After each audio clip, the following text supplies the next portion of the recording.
ساعت 11 شب تهران، 2:30 بعد از ظهر آفتابی سه‌شنبه در واشنگتن. هوای تهران آلوده است. این خبر تازه نیست. تازه اما این است که میزان مرگ و میر ساکنان پایتخت ایران در اثر آلودگی هوا رو به افزایشی نسبتاً کم سابقه گذاشته است. به دستور دولت اسلامی از ساکنان تهران خواسته شده است در ساعاتی از شبانه روز در خانه‌ها بمانند و از رفت و آمد در سطح شهر خودداری کنند. کارشناسان میگویند ناخالص بودن سوخت خودروهای مورد استفاده در تهران از علتهای اصلی آلودگی هوای پایتخت است. آن سوتر امروز در مسکو نشست کشورهای بزرگ دارای ذخایر گازی برگزار شد.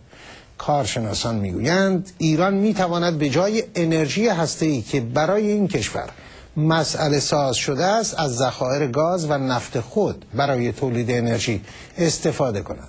همزمان با آغاز همراهی آمریکا، روسیه، اتحادیه اروپا و کشورهای بزرگ عرب در برابر برنامه اتمی ایران، آقای علی اکبر هاشمی رفسنجانی، حجت الاسلام رفسنجانی، شرکت اعراب در این همراهی را یک توطئه علیه حکومت اسلامی انقلابی ایران خواند. حجت الاسلام رفسنجانی در عین حال خواستار اداره کشور توسط شورای فقها شده است. در حال حاضر آیت الله علی خامنه‌ای به عنوان فقیه رهبری ایران را بر عهده دارد. بررسی می‌کنیم آخرین خبرهای ایران و مربوط به ایران را در گفتگو با آقای درود بر شما جناب چالنگی و آقای صبحانی و جناب تبرزدی و دوستان و شنوندگان و بینندگان صدای آمریکا به ویژه در ایران. به عنوان یک کارشناس نظرات آقای صبحانی رو شنیدید. واقعا حکومت اسلامی انقلابی ایران نمیخواد مسئله آلودگی هوای تهران رو حل کنه یا میخواد و نمیتونه؟ چرا؟ برای هر دو سوال. قطعا جناب چالنگی حتما حکومت اسلامی نخواسته است که به یک همچین مشکلی اصلا با یک چنین مشکلی روبرو بشه، ولی اعمالی که انجام دادن، اقداماتی که طی این 30 سال انجام شده، خب معلوم استش که به چنین مرحله میرسید بدون تردید. این چیزی نیست که حالا تازه امسال شروع شده باشه. از چند سال است که این آثار آلودگی هوا پیدا شده و مرگ و میر هم بالا رفته. حالا دلیلش چی هست؟ معمولا مقامات نظام جمهوری اسلامی این بهانه رو در واقع عنوان میکنن که تهران شهری است که محاصره شده است توسط کوه ها. ما خیلی جاهای دیگر هم تو کشورهای دیگه از جمله همین لس آنجلس اون هم در واقع محاصره است در توسط کوه ها. اما ببینیم چند تا مسئله هست آقای چالنگی. یکی این که جمعیت تهران در زمان 30 سال پیش وقتی که انقلاب بود 4.5 میلیون، حد اکثر 5 میلیون بود. الان چیزی در حدود 14 میلیون نفر آدم. علاوه بر اون در همون زمان بنده خاطرم هست در همین اطراف شهر، همین جاده کرجی که شما میرفتیم بیرون، درختکاری کرده بودن. به اضافه اینکه قانونی در حدود 38 سال پیش گذشت که کارخانجات نمیتوانند تا شعاع 120 کیلومتری تهران اساساً کارخانه احداث بشه. اینا تمهیداتی بود که تازه اون موقع چنین آلودگی هوا وجود نداشت. تمهیداتی بود که داشت انجام میشد. اما در این سالها علاوه بر این که فضای سبز جدیدی ایجاد نشده، به هر حال تهران شهر بزرگه، نیاز به معذرت میخوام فضای سبز زیادی داره، پارک ها و به هر حال پارک های مختلف در گوشه و کنار ولی وجود نداره. و بعد نه اینکه پارک ها احداث نشده، پارک های جدید، علاوه بر اون حتی اون 4 تا درختی هم که تو کوچه ها بود آنچنان ساختمون سازی شده، آنچنان برج سازی شده که در واقع تازه جمهوری اسلامی به عنوان یکی از پیشرفت‌هاش در واقع پیشرفت‌های تهران و ساختمان سازی در تهران رو مطرح میکنه. آنچنان ساخته شده که خود این ساختمون‌ها علاوه بر اینکه جمعیت زیادی رو در خودش جا میده، علاوه بر اون باعث شده است که خفه بشه. ما در مثلا شما حساب بکنید در کشورهای اروپایی، در همین لندن باورتون نمیشه که این فضای سبز چقدر زیاده. و بعد علاوه بر این آن چیزی که دیروز آقای معاون استانداری تهران آقای یوسف درونپرور عنوان می‌کردند در مورد آلودگی هوا این بود که بله سازمان ها دیگه تکلیفشون رو میدونن و برن انجام بدن و به ویژه نیروی انتظامی در مورد اتومبیل های دودزا، اتومبیل هایی که دود تولید میکنند و آلاینده ها رو تولید میکنند به هوا میدن، حالا غیر از اونچه که آقای دکتر سوپانی در مورد نوع بنزین گفتن که بله جلوی اینا گرفته بشه.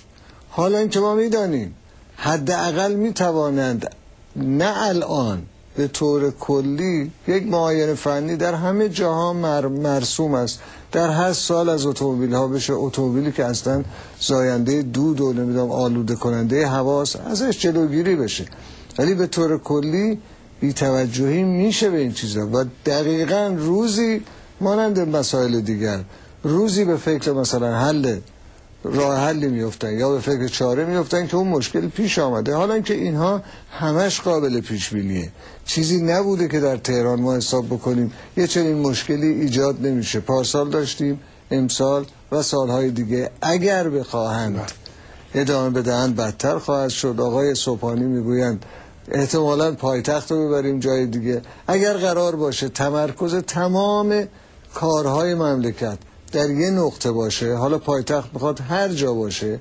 تمرکز تمام امور در یه نقطه باشه و استانداری ها، شهرستان ها، فرمانداری ها نتوانند تصمیم گیری بکنن که متاسفانه در جمهوری اسلامی چنین است، اگرم پایتخت به جای دیگه بره من فکر میکنم همین مشکل وجود خواهد. از کردم خدمتتون الان اون چه که باهاش مواجه هستن و در واقع همیشه جمهوری اسلامی افتخار میکند به خدماتی که انجام داده. یکی از اونها کارهایی است که در زمان آقای کرباسی در تهران انجام شد و اون نقشه‌هایی که از قدیم وجود داشت یه مقدارش پیاده شد، اما پارک هم بله تعدادی تولید شده از پارک‌های جدید، اما با توجه به حجم و وسعت تهران اساساً تناسب نداره.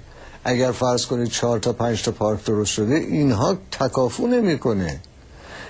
14 میلیون نفر دارن زندگی میکنن در یه شهر، نیاز دارن که این هوا دائم تصفیه بشه، به خصوص که مسیر باد نیست، در واقع کوهها اجازه نمیده که باد حرکت کنه. همین مشکل رو آقای چالنگی لس آنجلس داشت ولی حل کردن.